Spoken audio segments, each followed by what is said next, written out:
Okay, so what I've done now is I've just taken and cut this off to length on a bandsaw, drill the hole in here with a drill press, and now I'm going to heat up and pound a pin through here just to make sure that weld doesn't ever separate right here at the joint when you're pounding heavy pressure on it. Then we will sharpen this side of the blade and get this straightened up. Straighten up the blade while it's hot and should be ready to go.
Our overall length is a little less than 12 inches, about 11, and that's including the handle. Our blade length is only 9, so much shorter than a normal large Froe, and a smaller handle eye as well. We've got a pin shut now. We've got our cutout over here on the front end. Now I think we can do the rest of this stuff pretty much with an angle grinder. Put our edge on there and clean everything up, and then this thing will be ready to rock and roll. Alright, so we got her in there right now in the forge to get it ready for heat treat. We're just going to go ahead and heat that dude up to red hot, quench it in oil. Really no need to temper it. It's mild steel and we don't want it to be real hard and brittle anyway.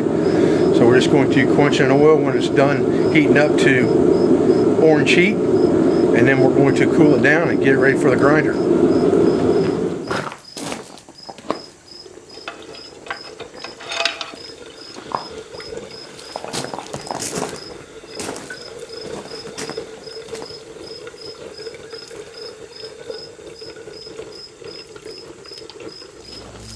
Okay, so I'm to the point now where I've got the handle in it, got a hardwood hickory handle in there, buried in there really good. And I'm really pleased with this thing right now. This is exactly what I wanted. Now I've got to put the edge on it. I'm going to do that with an angle grinder and then be ready to test it out. So one of the tricks that I do when I'm grinding blades with just an angle grinder or by eye is I lock a C-clamp in my vise. And that C-clamp allows me to lock that blade sideways so I can grind one side, flip it over, grind the other side real easy with nothing being in my way.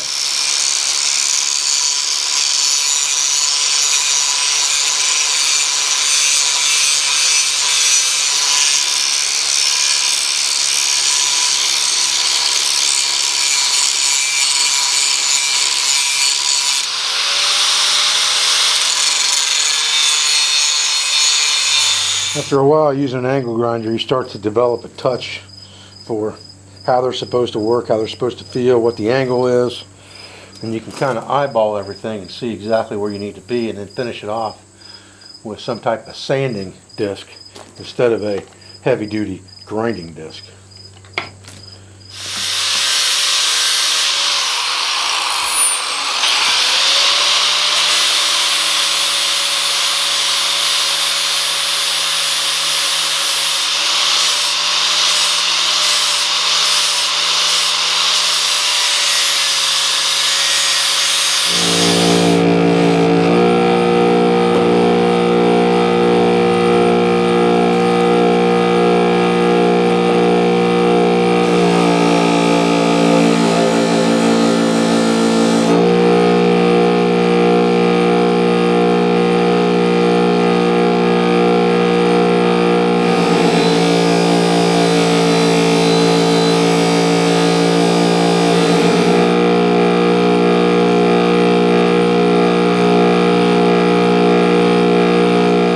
So here's where we are in the Froe. Nothing left to do now but split some wood with it.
Well guys, I appreciate you joining me here today for this video on making this crafting Froe.